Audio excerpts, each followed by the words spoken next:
Good day everyone, especially to our beloved teacher.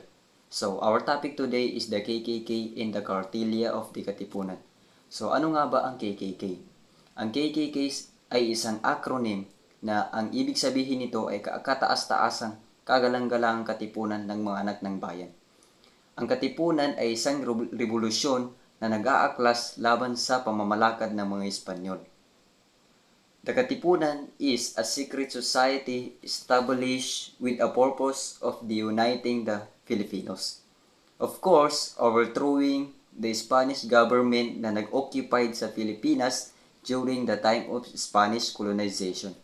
So, basically, ang pinaka-aim o tungkulin ng Katipunan was to have independence, to gain our freedom upang makamit natin ang kalayaang galing sa mga dayuhang Espanyol. Before the creation of the Katipunan, meron ng mga revolusyon na nangyayari sa iba't ibang lugar. Meron ding mga anti-kolonyal na kilusan at organisasyon na naitatag na ilang siglo bago ang Katipunan. Ngunit naiiba dito ang Katipunan. Paano nga ba naiiba ang Katipunan sa mga previous na revolusyon? May dalawang rason kung bakit naiiba ang Katipunan sa mga naunang revolusyon.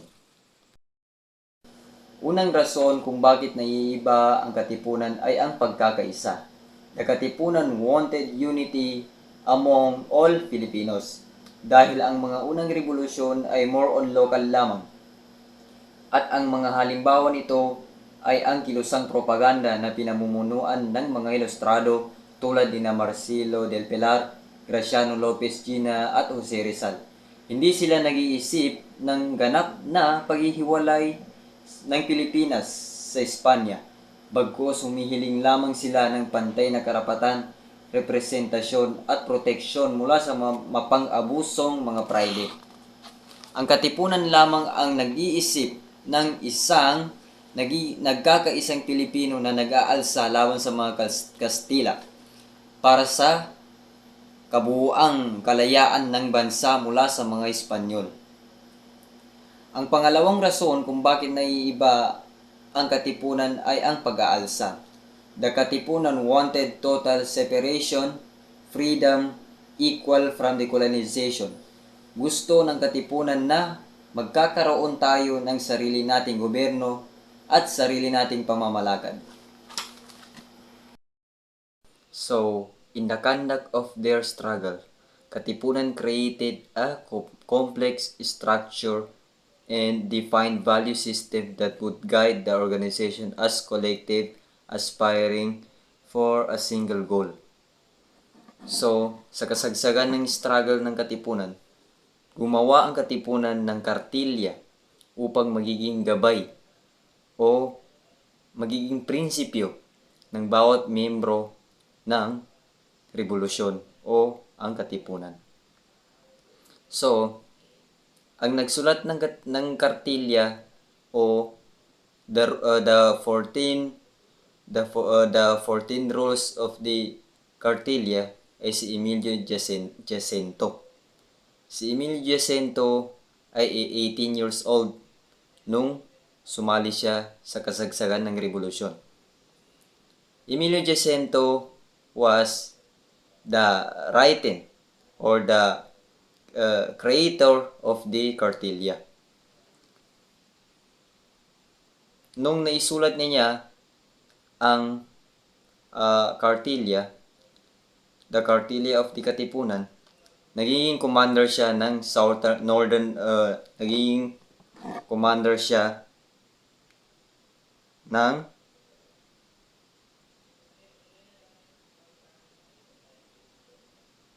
Northern Luzon. Naging commander siya ng Northern Luzon. Pero sa kasamaang palad, he was died because of malaria at the age of 22 years old. So,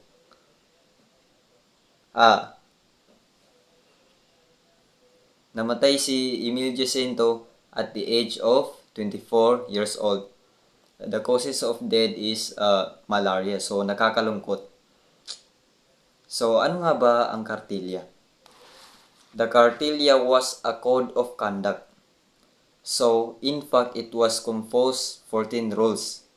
Each Katipunero should follow the Cartilla dahil ito ang magsisilbing gabay ng mga miyembro sa organisasyon na naglalatag ito ng mga tuntunin. I mean, the Cartilla.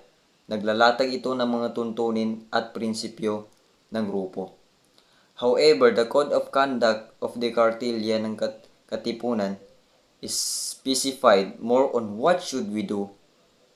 Ano yung dapat gawin bilang isang miyembro ng Katipunan? And this is the essence of the Cartilla ng Katipunan. So, ibig sabihin, ano nga ba ang gagawin sa Cartilla ng Katipunan? Ano nga ba ang mga advantage nito? So, ang advantage nito is magiging disiplinado o madidisiplin yung isang individual o miyembro ng Katipunan. That is the advantage of the Cartilla. The Cartilla makes a member of Katipunan an upright individual. Magiging mabuting tao as a person yung susunod sa Cartilla ng Katipunan. It was self-development of each individual or each member of the Katipunan. So, basically, the following of the Cartilla would make a person become a better person. So, yun yung kahalagahan ng isinulat ni Emilio Jacinto na Cartilla o prinsipyo ng mga Katipuneros. The Cartilla will guide every individual on how treat other people. So, yun, napakaganda ang Cartilla ng Katipunan. O malaking impact sa isang revolusyon o malaking advantage sa revolusyon ang Cartilla ng Katipunan dahil madidisiplina sila at magiging mabuting tao. They treated the people right. The teaching of Cartilla ng Katipunan ay the moral and intellectual foundation for guiding the Katipuneros and expressing the morals essential to joining the secret society. They have some teaching about people's action and words that show how to be true. For example, they believe in setting goals and taking action that will achieve them regardless of challenges. They also believe in doing the right thing and showing the meaning of kindness. Truth, love, and service given to others.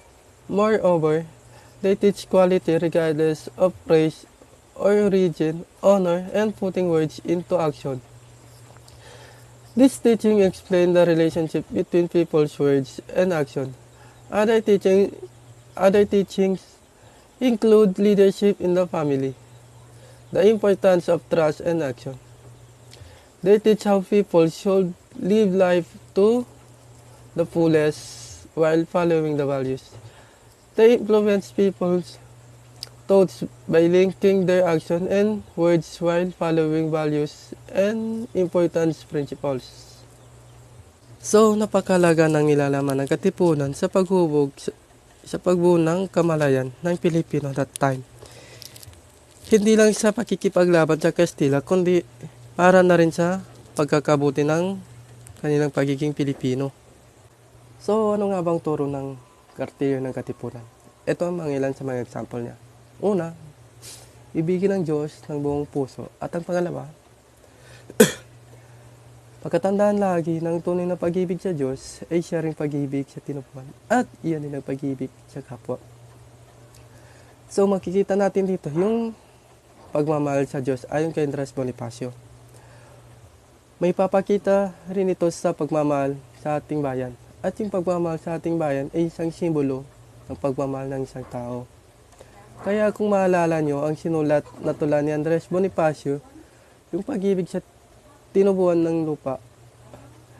So makikita natin doon yung pag-ibig, yung pagmamahal sa bayan ay kaparehas ng pagmamahal sa Diyos. At ang pangatlo ay itanim sa iyong puso ang tunay na kahalaga ng purit, kaya ginawan ay ang ikaw ay mamatay dahil sa ikaw ligtas ng inang bayan. So yung pinaka-glorious o pinakadakilang paraan ng pagkamatay ng isang tao ay yung pagkamatay dahil sa pagtatanggol sa sariling bayan. So tatanan natin, sinasabi nila dito na ang kamatayan niya ay nagiging dakila kung ito ay para sa ating bayan. So kung titignan natin,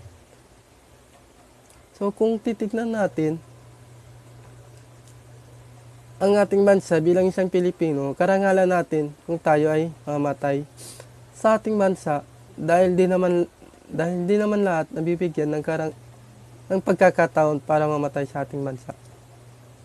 Pangapat ay, lahat ng inyong mabuting hangad ay magwawagi kapag ikaw ay may hinaon, tiyaga, katwiran at pag-asa sa iyong inaasal at ginagawa.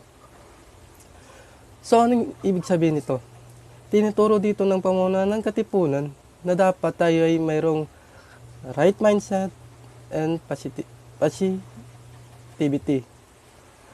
para magawa natin yung mga mabubuting bagay at magtagumpay kasi sinasabi dito na with the right mindset, with the right intention, with the positive attitude, we can be successful in doing things that we need to do. So, yun ang tinuturo dyan. At ang panglima ay kaugalian natin sa ating sarili at sa pagtupad ng ating tungkulin ay siyang kukunang halimbawa ng ating kapwa. So, kung titignan natin dito, we need to admire achievement and acts of our fellows and they do serve inspiration. Huwag tayong mainggit if nakikita natin silang nagiging successful yung mga ating kapwa. Instead na mainggit tayo o hilahin natin sila pababa, tignan natin at pagugutan natin ng inspirasyon at tularan natin yung mga magagandang ginagawa ng ating kapwa. At huwag natin silang hilahin pababa. At ang panguli, bahagi na muna yung mga kakayanan ang sinumang mahirap at kapuspalad. Kung ikaw ay mayroong sobra o higit na bagay or kung ano man ang inyong pagmamayari, maaari mo itong ibigay o pamigay sa mga mahirap at kapuspalad na nangangailangan dahil ito ay malaking tulong na para sa kanila.